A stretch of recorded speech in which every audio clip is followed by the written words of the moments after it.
There are nights that pass quietly, and then there are nights that become history. For Ibrahim Traoré, that night began with a sky full of stars and a stadium full of people. People who carried generations of struggle in their eyes and generations of hope in their hands. Children sat on their fathers' shoulders, elders leaned on walking sticks. Young men and women pressed forward, eager, hungry, ready. And somewhere in that sea of faces, Africa waited. Not for entertainment, not for promises, but for truth. Traoré stepped onto the stage, the lights painting a golden outline around him. No guards pushing through the crowd, no expensive suit. Just a young man with a steady heartbeat and a voice sharpened by conviction. As he approached the microphone, you could hear it. The sound of thousands holding their breath, and the sound of history preparing to turn its page. He began softly. "My brothers and sisters, tonight, Africa listens." The crowd roared, but he raised his hand. "Not to me, to itself." The noise faded, the silence grew. And in that silence, Traoré began to speak. Not like a politician, not like a warrior, but like someone carrying the stories of millions in his chest. "For too long we have walked with our heads down, not because we are weak, but because the world taught us to forget our strength." People nodded. Some wiped tears, because they knew this wasn't a speech, this was a mirror. Africa is not a land of poverty. Africa is a land of possibility. Our people have worked, bled, sacrificed for generations, not because we had nothing, but because we believed in something. Every word hit like a drum in the hearts of those listening.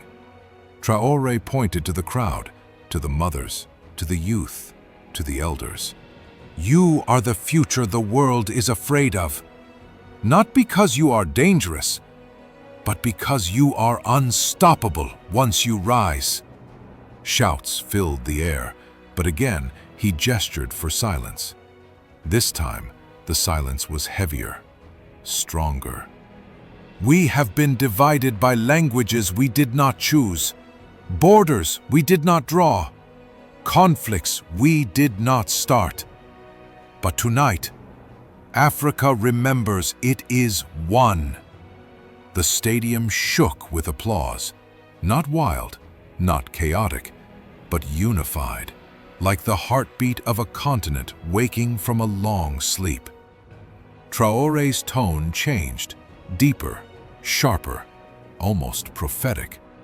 "The world has taken from us our minerals, our leaders, our peace, our children. But they could not take one thing." He paused. "The African spirit." A wave of emotion swept through the crowd. People lifted lights into the air, phones, candles, flashlights, until the entire stadium glowed like a constellation. Traoré looked at that ocean of light, and you could see it. The weight of his mission, the fire in his soul, the destiny he had accepted. "We are no longer begging to be seen. We are demanding to be respected." His voice grew louder. "We are no longer kneeling. We are rising." Then he stepped back from the microphone and said, "Tonight, Africa stands up. Tomorrow, the world will listen." And at that moment, the crowd erupted, not in chaos, but in unity. Tears streamed down faces, drums pounded, voices rose like thunder rolling across savannas and cities alike. For the first time in a long time, Africa did not feel forgotten. Africa felt alive, awake, together. And as the night sky watched from above, one truth became undeniable. Ibrahim Traoré, was not just leading a country. He was igniting a movement that no army could crush, no propaganda could silence, no borders could contain. A movement born from truth, fueled by courage, and carried by a generation that refuses to kneel. This is not the end. This is not even the middle. This is the spark before the fire, the drumbeat before the march, the whisper before the roar. This is the beginning of Africa's rise, because a movement is not measured by speeches alone. It is measured by the hearts it awakens, the minds it frees, the hope it restores.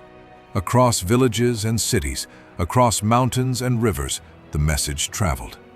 From the marketplaces filled with the aroma of spices and sweat, to the schools where children whispered his words under flickering lights, to the factories where hands once tired and broken now worked with renewed pride. Everywhere, Africa began to recognize itself again. Traoré's words were like lightning striking dry earth. They ignited courage in those who had long been silent and reminded a continent that it had always possessed the power to rise. Young men and women felt a new fire in their chests. Artists, musicians, and poets began to craft songs of freedom and pride. Elders who had endured decades of compromise and suppression finally dared to lift their voices in agreement. The streets hummed with energy, not chaos, a rhythm of awakening, a symphony of hope, and the world began to notice. Foreign powers watched with a mix of awe and fear, realizing that Africa was no longer willing to be defined by others. The continent that had been portrayed as dependent, fragmented, and weak now stood united in spirit, if not yet in borders. But Traoré's power was not in fear or force. It was in truth. It was in the courage to speak what others only whispered.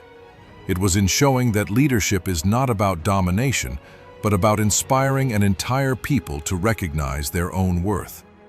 This rising wave cannot be stopped. It will not be silenced. It moves like the Nile, unstoppable, carving paths through mountains, valleys, and plains, carrying life, strength, and resilience in its flow. Every speech, every moment, every look of resolve becomes part of the story. A story not just about one man, but about a generation remembering its roots, reclaiming its power, and defining its own destiny. This is the fire of Africa, the heartbeat of a continent, the awakening of millions who will no longer bow to indifference, neglect, or oppression. This is not history yet written. This is a story unfolding, and Ibrahim Traoré is the spark lighting the path. The path forward is long. The challenges are immense, but the spirit is unbreakable. And as long as the fire burns in the hearts of the people, no force on earth can extinguish it. This is the beginning of Africa's rise, and the world will never be the same.